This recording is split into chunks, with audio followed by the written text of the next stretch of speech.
Not all magazines are created equal. When scouring the internet and sporting goods stores, you probably notice there are a lot of options to choose from. Between ultra cheap and pricey options, what really sets the magazines apart? Before we dive into the new Elite Tactical Systems Omega Magazine, I want you all to know my relationship with the MrBigKid channel. ETS has been a longtime supporter of the MrBigKid channel. That said, I was not paid to do this review. I truly think ETS has developed something that is more than just a range magazine and would actually be a disservice to not show you all the product that was worth taking a look at. Take it as you will, ETS supports my channel, but in this video, I'm not blowing smoke up any of your poop shoots.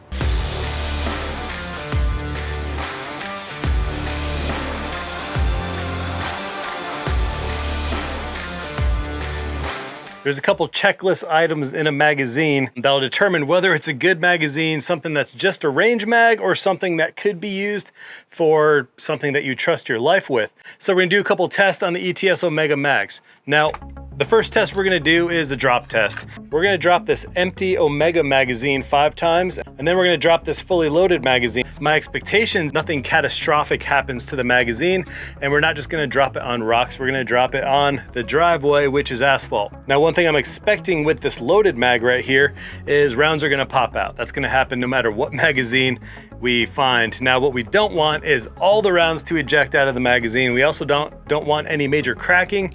We don't want any damage to those feed lips or base plate or follower. So that's what we're gonna do. Let's do 5 and 5 and let's see how it comes out. All right, here we go. So we're gonna start with the fully loaded magazine. Here's drop number 1 from about 4 feet up.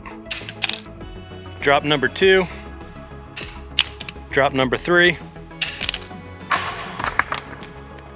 All right, I just had 2 rounds eject out of that one. Drop number 4 and drop number 5. So let's see what the damage is. So I don't see any cracking in the body or in the frame of the magazine. Base plate doesn't have any cracking, looks intact. Then right here, you can see there's a little scratch on the feed lip right here, but there's no cracking on the feed lip. If anything, some of that coating just kind of rubbed off. That's from 4 feet up in asphalt. So aside from some scratches and scuffs on the body, this thing is completely intact. All right, here we go. We're gonna do the empty mag. I guess I don't see much point in doing this just because if it can survive 5 drops with a full mag, let's, whatever. All right, here we go. Drop 1, 4 feet up. Drop 2, drop 3, drop 4. I'll drop this sucker right on the feed lip. Drop 4 and drop 5 on the base plate. All right, so same thing here. I don't see any cracking on the body itself. I don't see any cracking on the frame. Now on the feed lip, we have a little bit of scratching. Like I said, it's just a coating that's kind of coming off a little bit, but that coating is still intact. So, and no cracking on, no issues with the follower. And I dropped it on that follower and feed lip directly a couple times, and then no issues in the base plate. Several months ago, ETS released a new magazine and new technology with their ETS Omega magazine. Unlike the previous versions of their Glock magazine, they incorporated steel frame and steel feed lip technology in their translucent magazines. All right, now on the next test that we're gonna see if it drops freely from the firearm without having to pull. I hate picking and pulling magazines, so what's important to me in a good magazine is that it drops freely, whether it's full or empty. So here's that magazine that we did the drop test on 5 times. I'm gonna go ahead, putting in the gun. Now let's see how easily it drops freely. Just find that way, find that way. So obviously, full magazine, it's got the weight, so there's no issues there. We're gonna do the empty magazine. One of the complaints I read about a light magazine is because of the weight, it doesn't drop freely out of the gun. So again, we're gonna do the same thing with this guy right here. This thing ejects them out.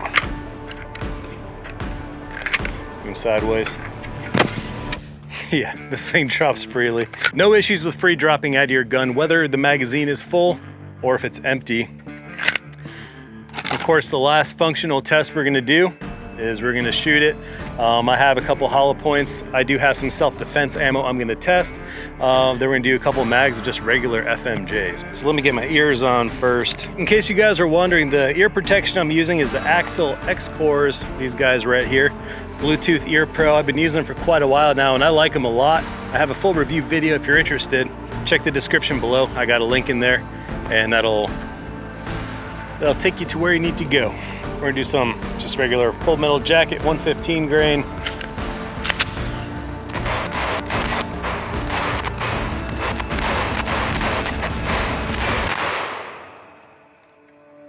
Drops freely. All right, got another magazine, again, fully loaded with Full Metal Jackets.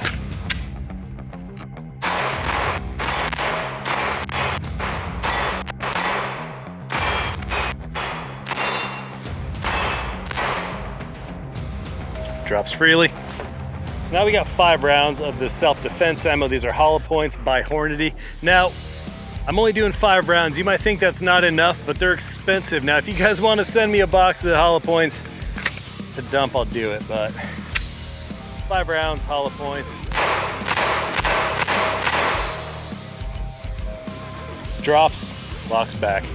Since I do have a relationship with ETS, I received a few Omega magazines before they were released to the public for testing. Having put thousands of rounds through my Glock 45 for various accessory and build videos, I can safely say, with these magazines in the mix, I put several hundred rounds through the Omega magazines without failure. Failures I would have identified would be the notorious split feed lip, cracked frames from drops, and of course the FTF or failure to feed. While I can't say I put thousands of rounds through the ETS Omega magazines themselves, a good friend of mine, Adam from the Hootie Hoo channel, created a video a few months ago where they dumped 10,000 rounds through these ETS Omegas without failure related to the magazines. Like I said, I have no intention of misleading my audience and will not lie to you to benefit a company regardless of my relationship with them. That said, ETS does have a winner here. I can safely say this magazine has been dependent and reliable. The translucent body gives me the ability to quickly check my magazines for its current round count, while the steel frame and feeding capabilities ensure the polymer won't crack under pressure.